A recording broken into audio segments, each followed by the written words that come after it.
Praise the Lord. இன்றைய நாள் வேத வசனம். உலகத்திலே வந்த எந்த மனுஷனையும் பிரகாசிப்பிக்கிற ஒளியே மெய்யான ஒளி.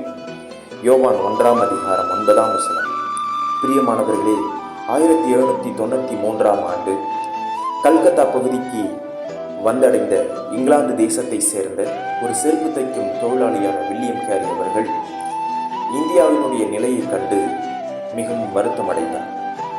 கணவன் இறந்தவுடனே மனைவியும் சேர்த்து உயிரோடு எரிக்கும் கொடிய பழக்கமான சதி என்கிற உடற்கட்டை ஏறும் பழக்கத்தையும் முறியடித்தார். இந்தியாவில் ஒரு பெரிய பல்கலைக்கழகத்தை கட்டி செரம்பர் யூனிவர்சிட்டி என்று பெயரிட்டு அதனால் மக்களுக்கு கல்வியை தந்தார். ஒரு செருப்பு தைக்கும் தொழிலாளியை கர்த்தர் பயன்படுத்தினார்.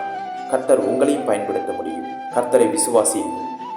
ஆண்டவர் உங்களை பயன்படுத்துவாராக. ஆமென்.